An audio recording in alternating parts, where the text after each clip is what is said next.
Mold. It's sneaky, it's hidden, and it could be in your home right now. Today on Bloom Health Club, functional health physician Dr. Jessica Peatross exposes the surprising places mold hides, how it impacts your health, and what you can do about it. You won't want to miss this one. From the Stream Center, welcome to Bloom Health Club, sponsored by Monticello Family and Sedation Dentistry. Health Club. I am your host, Gayle Guyardo.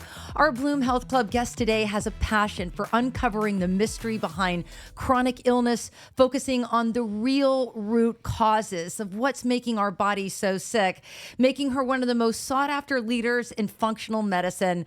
Dr. Jessica Peatross, welcome to Bloom Health Club. It is such a pleasure to have you. Thanks for having me, Gayle. I appreciate it. And I want to introduce our director today, Nacha Castillo. She's one of our lead producers, and she'll be joining the conversation. Hello, my friend. All right, so Dr. Peatross, I know that we're going to be talking about lots of things when it comes to functional health and kind of uncovering what makes us so out of whack and so sick. So many people walk around just feeling terrible. But let's start with something that I'm seeing a lot on social media about, and that is mold issues. Yes, absolutely. One of the most prevalent things I see in my practice, actually, and affecting over 50% of homes. Wow, that's a lot. It's a lot. So we're breathing these spores in. It's becoming part of the fabric of who we are. What is it doing to our health? You know, mold has this insidious capability. It's sort of a catch-all because it affects our brain. It loves the fat. It gets in our liver, in our mitochondria, and our bile, and it really stagnates a lot of our body's functions. And so people who suffer with mold often feel things like shortness of breath, static shocks on the skin, brain fog, fatigue. Sometimes they can't hold their urine at night, so it gets confused with diabetes even. So how do you test for it? That's a great question. So there's a number of ways you can test, and all tests have nuances. I just want to say that up front. But in general, I like a urine mycotox test. It's a really easy test that they ship to your house. You can do it yourself at home. It takes about a month to come back, and it shows us the different types of mold or the species. And it's really nice to match that up with the mold that in your current home to make sure the place that you live now matches the types of mold you have in your body. That's really interesting. What's the turnaround time on this to find out? And what's the treatment protocol? Yes. So usually about 2 weeks to get the house testing back, about a month to get the body testing back. And to treat this is really depends on the person. Everyone's very bio-individual. Our genes are very different. And so about 25% of people have a genetic haplotype or a genetic variation where they can't recognize mold spores as well. And so those people take a little longer to heal because you have to avoid the mold really to heal. And getting that mold cleaned out of the house seems so daunting. I mean, is this something you've ever been exposed to, Nacha? I personally haven't, but I wanted to know if certain symptoms can be confused with other conditions.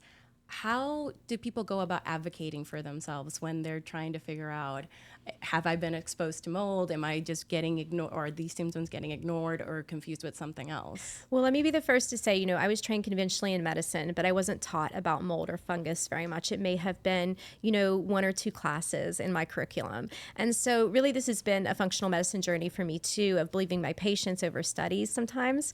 And in functional medicine, I would say most people do get confused with other symptoms. In fact, the conventional medical doctors do. Something like sarcoidosis is a fungal issue that is not root cause. It's a label. But if you go deeper, you can see that usually that's water damage in the home or the building where the person spends most of their time. A lot of autoimmunity can be triggered by mold as well, or water damage. And so this is often confused. And I would say that people, if you've gone the conventional medicine journey and you keep hitting roadblocks because people don't believe you or don't, maybe gaslight you sometimes even. I hear this a lot from my patients, unfortunately. And if that's the case, I would really urge people, seek out a functional medicine doctor, a root cause doctor, ask why until they can't ask why anymore in your health. I'm so glad you mentioned the gaslighting story because I share this often both on Bloom, our globally syndicated health and wellness show, and here on Bloom Health Club, our streaming platform. And when I was dealing with major thyroid problems and hormonal issues, I waited 8 months to see a conventional doctor who specialized in this, and he told me that I needed cognitive behavioral therapy. which may or may not be true. But when I went to see another doctor, she's like, no, Gayle, your medicine is all out of whack. You don't need to be over medicating your T3 and your T4, and one slight adjustment with compounded medication and leveling out my hormones made all the difference in the world. But the problem is, I had to pay out of pocket for that. That wasn't a doctor that I could flash my insurance card, because I had done that for years and nothing happened, but my script kept going higher and higher and higher, and I just felt sicker and sicker and sicker. So what's going wrong with conventional medicine that so many people are just left scratching their head wondering, what is it going to take for me to feel better? I think the doctors really try their best, but the fault is in a lot of the training. And they really hit it out of the ballpark with a home run with emergency medicine. You broke your leg, some emergency happened. That's the first place all of us would go here. Unfortunately, with chronic illness, they really, there's much left to be desired, I would say. And so with chronic health, there's just Band-Aids given. And unfortunately, the average doctor visit for most patients is about 8 to 10 minutes. And I can barely find anything out in 8 to 10 minutes. And so I spend an hour with each person, because it's really imperative to hear their stories, their antecedents, their triggers, what on their health journey, so I can Sherlock Holmes their health.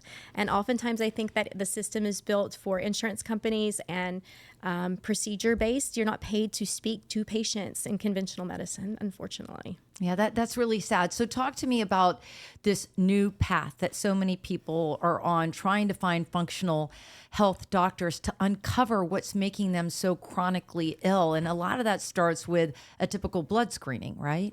Absolutely. I think people are starting to wake up to the fact that there could be other answers to their body and their health journey. I think people are starting to realize that, there's not a pill for every ill, and that sometimes you have to do your own hero's journey into your own health to see what your body's trying to tell you. And it's really beautiful. I see even medical doctors I went to school with now reaching out to me and saying, I believe in this. How can I get trained? And when the doctors start saying that, you're seeing a shift. You're seeing a change in healthcare overall, in my opinion. All right, so let's talk about how the healthcare system, or at least the way we receive information, is many times censored. And this is something that you experienced firsthand when you were practicing out in California. Yes. That's a wild ride story. Yes. I will say that, unfortunately, during COVID, the COVID years, a lot of what I did was censored. My friends were canceled. I was lucky I wasn't. And I really just thought, I could see where healthcare was trending for the few years before COVID. But when COVID happened, I really saw the states out in the West change. And they really came down hard on us doctors. The doctors who were trying to really protect children, in my opinion, not all children's genes can handle 72 doses of vaccines before the age of 18, which is required in California to attend public school.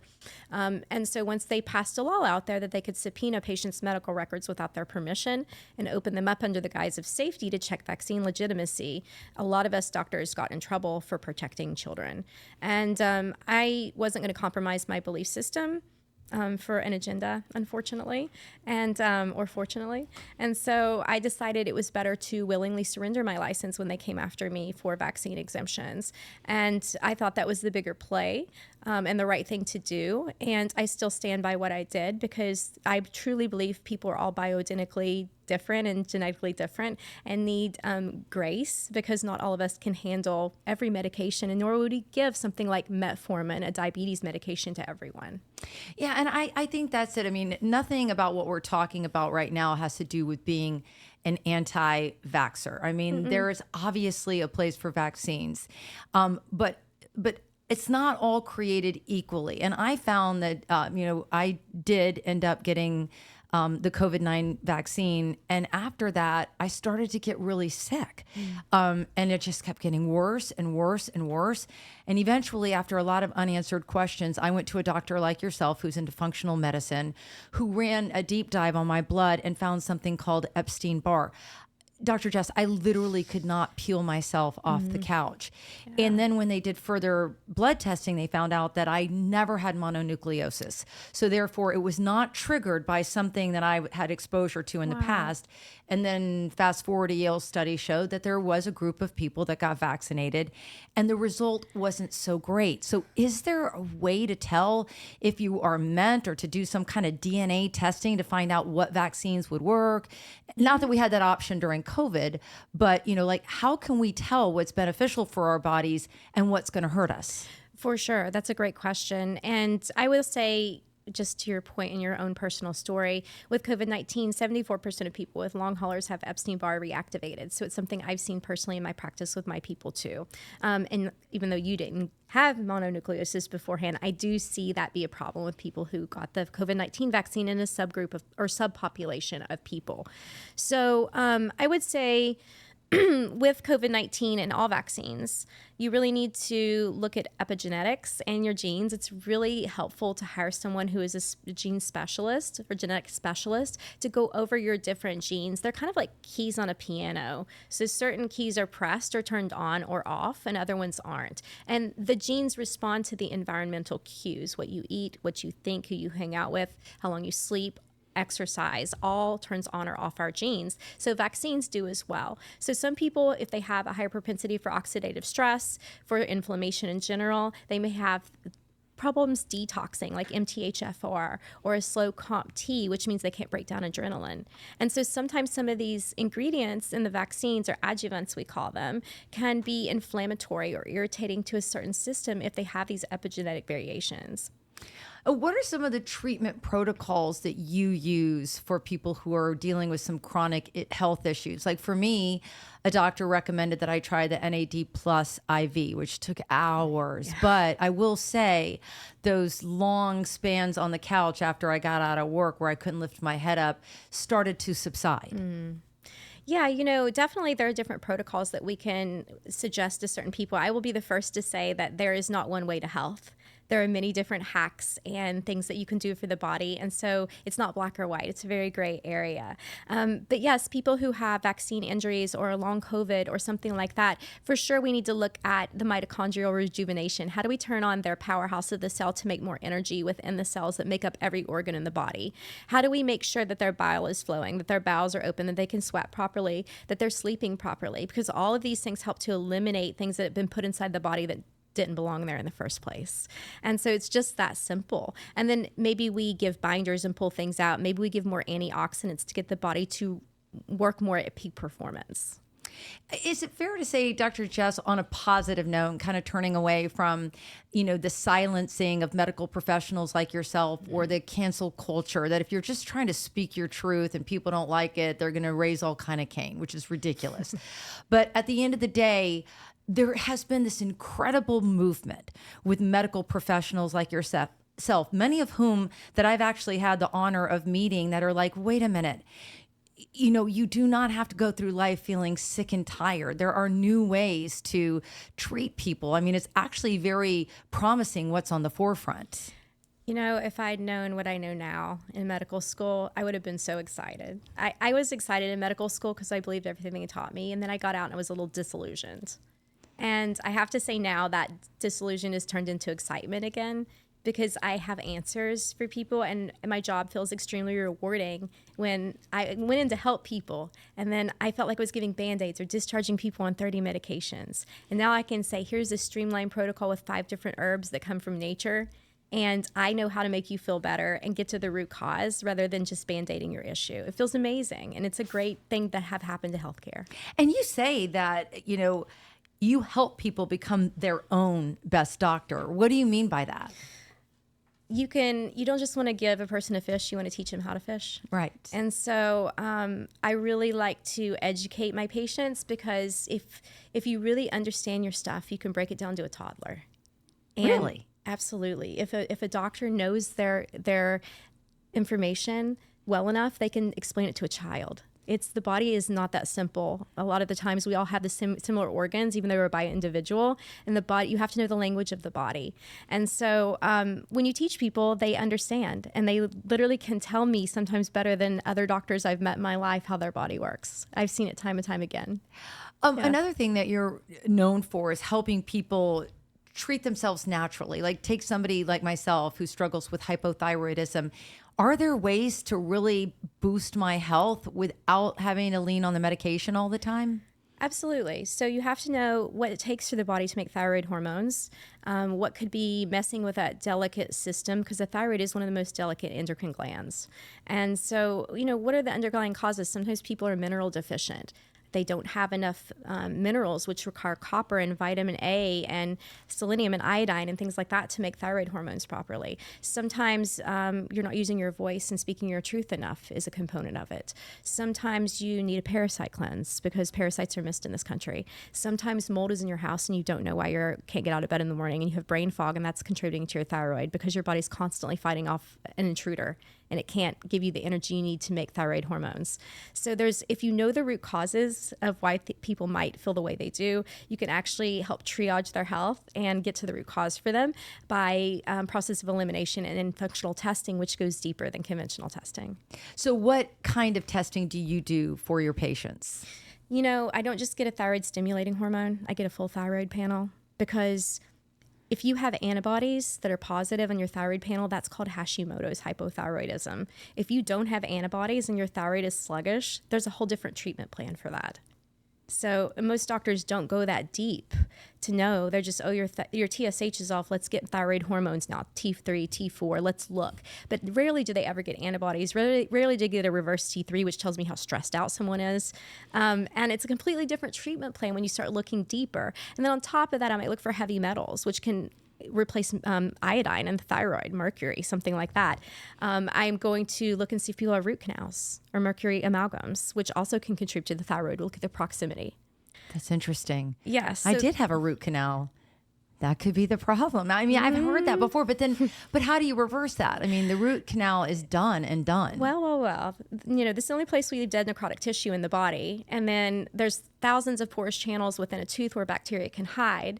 And you've walled off the system by leaving the periodontal ligament to the body. It tells that there's a simmering infection that it can't reach, almost like an abscess or walled off abscess. And so the body's constantly having to send energy there to wall off that and keep it away from the bloodstream, because the teeth are so important. They represent each organ and meridian system in the body. And there's a nerve from each tooth that goes to the cranial canal. So pathogens can transverse that. So if we don't have this area clean and the body can't reach it, your immune system can't clean it up, then there's a constant simmering infection there that pulls energy away from your thyroid. Wow. That is incredible. What about these terrible, I've tried to get them replaced, but no one will do it, these like old silver fillings that live there? Girl, I got somebody to do that for you. Don't worry. Yes. Okay. We'll get that taken care of for you, because mercury does look like iodine to the body. Unfortunately, heavy metals look like minerals. They have similar charges. For example, arsenic has a 2+ charge that's similar to something like selenium. Right? So your body uses minerals as cofactors or enzymatic cofactors in reactions. So if you don't have the minerals and metals start to replace them, it's almost like a traffic jam. And your body can't make neurotransmitters or hormones or thyroid hormones like you need, because there's a traffic jam. All right.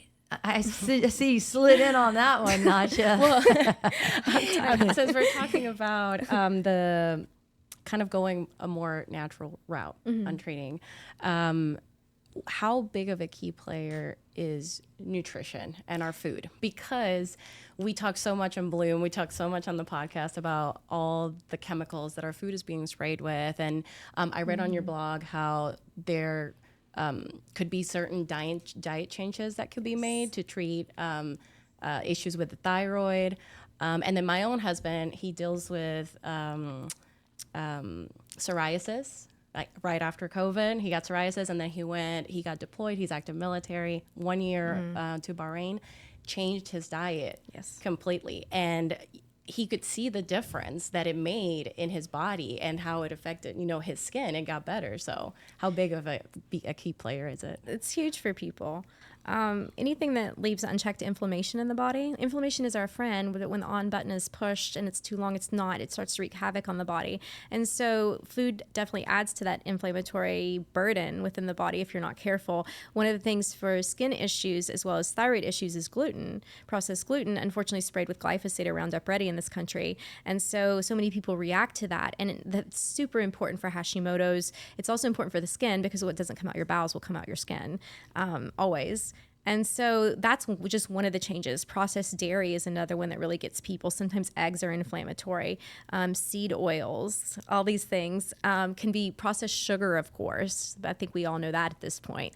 But there's just certain things in each person, like I mentioned, is so unique that sometimes what they're reacting to is very different than their neighbor. Interesting. Yeah. Let's talk about the movement happening in this country right now. And I don't know how on God's green earth it's been politicized that trying to make us feel better and take these poisons out of our food and do things, like other countries completely ban and they're allowed here. And suddenly people are protesting that.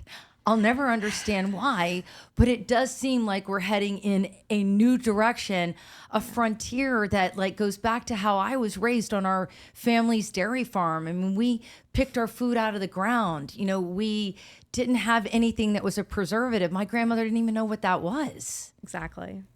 So I always tell people, if you can't pronounce it on the label or your grandparents wouldn't recognize it, then don't eat it. And it's true. Because I don't think the creator made any mistakes, actually. It's the humans that hybridize and change and modify things that actually aren't then recognized by our body. So I agree with you. If everyone could go back to eating like that without any chemicals, then the world would be a better, more healthy place. Yeah, and there are parts of the world that are way healthier than we are as Americans. We don't have a lot of time left, but I wanted to get in a few viewer questions for you, Dr. Jess. The first one comes from Sam, and he wants to know, how can I tell if I have a mold problem?